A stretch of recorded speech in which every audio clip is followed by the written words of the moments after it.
If you want to win some free PSN or Xbox gift cards, all you gotta do is be subscribed to my channel, drop a like on this video, leave a comment down below, and don't forget to turn on notifications. Yo, what is up guys? It's the Goblin and welcome back to another Call of Duty Black Ops 3 video. In today's video, it's going to be another episode of my How to Get Better at Black Ops 3 series, basically where I take your questions from the comment section, answer them in video format, and give tips to becoming the best player in Black Ops 3. This is one of the most loved series on my channel at the moment, so I'd really appreciate if you guys could all smack that like button. Let's go for 2,000 likes. That would be absolutely amazing. Also subscribe to the channel if you guys are new. Now, quickly before we get into this video, I want to let you guys know that today's video is sponsored by Opinion Outpost. Now, I've done a sponsored video by them in the past before.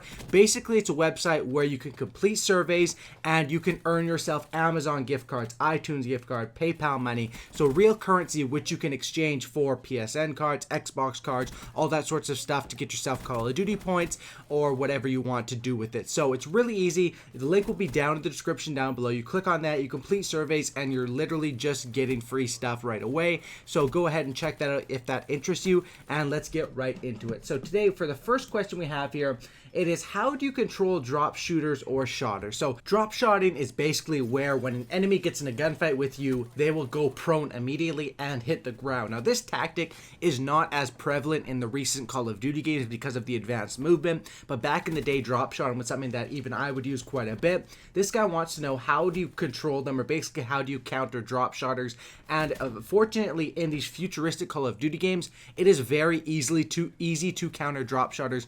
All you have to do is as soon as you see them start dropping down to the ground, use your double jump and start jumping up into the air, and you're basically countering them because you're getting the height advantage over them. They're not going to expect it at all, and you will win the gunfight most of the time doing that. Now in a game where it would be boots on the ground, so maybe World War II, the next Call of Duty game, or back in the day when I would play Modern Warfare 3, Black Ops 2, how you would counter drop shotters in those games, because you couldn't double jump, of course you could just do a single jump shot, or you could just follow them down and aim for the head. One bad thing about drop shotting is it really does expose your head to easy headshots, and people can get those lucky headshots and that headshot multiplier to kill you. So there's a couple ways to counter drop shotters. It is pretty easy. I don't recommend drop shotting in these real futuristic Call of Duty games. I recommend using your double jumping and using your verticality as an advantage over that.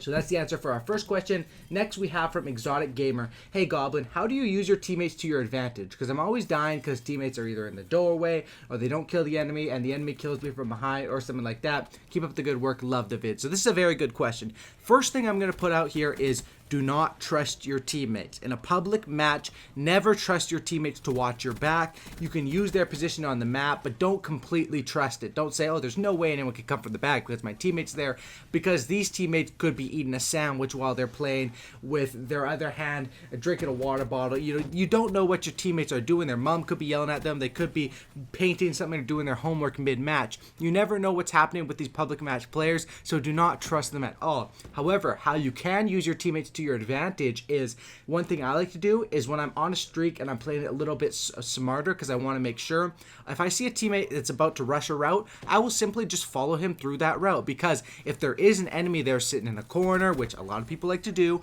or prone behind a desk or something like that, the enemy will immediately start spraying at the teammate, and basically you can use that teammate as a human sacrifice and come up and pick up the easy kill. This is something that works out well. However, you don't want to overdo this. You don't want to be following your teammates around all game. This is just something that when you're pushing a building or running over to an objective, you can use that quite a bit. As far as teammates, don't trust them, but you can use them to your advantage, and you can use their position on the minimap to help you out. So that's a good answer to that question, Exotic Gamer.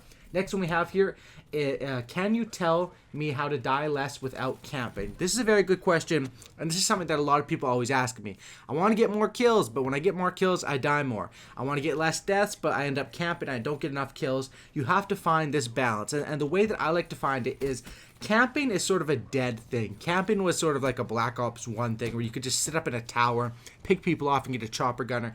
On these recent Call of Duty games, camping doesn't really exist, and people will say, I run into campers all the time. It's not the same as a ghost kid in a ghillie suit from Call of Duty Black Ops 1.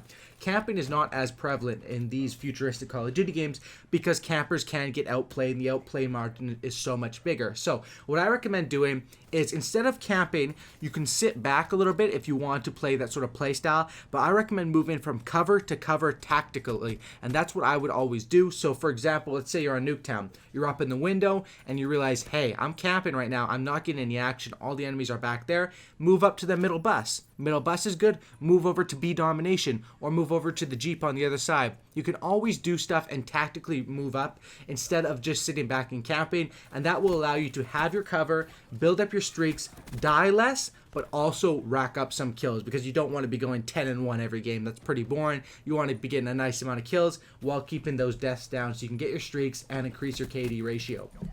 Next question, Goblin. When do I know not to use Scavenger? Because I feel like some other perk or attachment would be more beneficial, but I feel sketchy not having it. This is a very good question. This is something that I struggle with myself sometimes.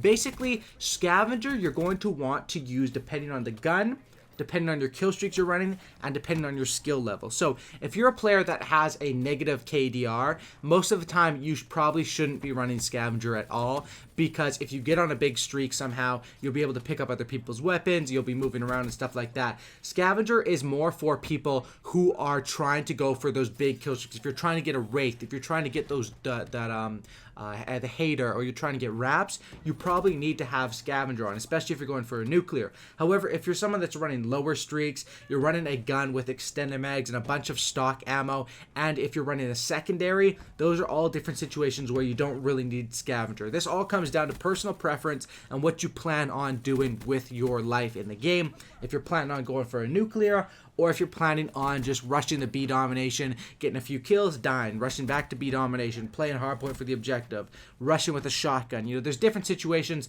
Scavenger is more for like an assault rifle, going on kill streak sort of playstyle. Not really for like a sniper secondary or a shotgun secondary playstyle. It all depends on your class up, and that's why I make different class ups for different playstyles. I make stealth class setups, rushing class setups, and I also make class ups per different guns because it's all situational. But hopefully that helps you out a little bit. I know it is very confusing because it all comes down to situational stuff. Next question, how do I take out other people's specialist weapons or abilities without getting killed? Now, this is a very good question. Sometimes you'll see that an enemy has a specialist and they're shooting at you.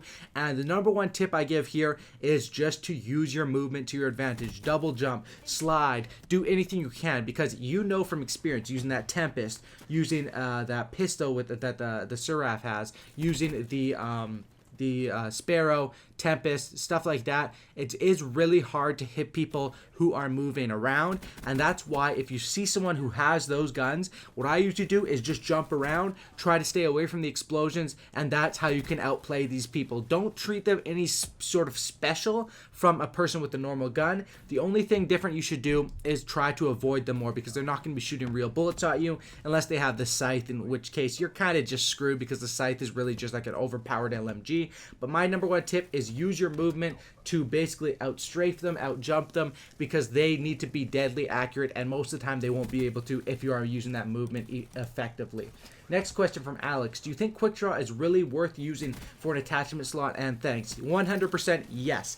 Quick Draw should be used not all the time, but any time where you have an open slot and you're like, what should I put here? Quick Draw is always the number one go-to. Just like as far as a perk, Fast Hands is my number one go-to. If I don't know, if I have extra slots, I don't know what to put there, Fast Hands, Fast Hands, Fast Hands. And it's the same thing with the attachments. Quick Draw, Quick Draw, Quick Draw, because you can never go wrong with those two things. They're always going to help you in every single gunfight, unless you're just strictly hard scoping something, which doesn't really happen a lot with these advanced movement games and stuff like that. Quick Draw is always something that's go-to. You'll see me use it on LMGs. You'll see me use it on assault rifles. You'll see me use it on SMGs. Shotguns, not so much, but most of those core guns, Quick Draw is definitely very helpful. So that's what I would say as regards to that. Probably my favorite attachment in the game, and it's always going to be a go-to for me.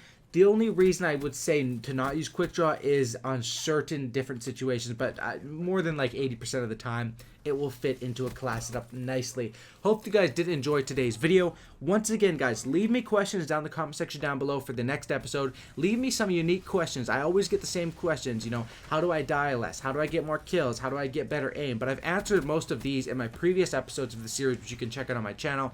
Ask me some more unique questions that I haven't answered yet, and I'll be sure to answer them in my next video. If you guys made it to the end, slap that like button. Let's go for 2,000 likes. That'd be absolutely amazing.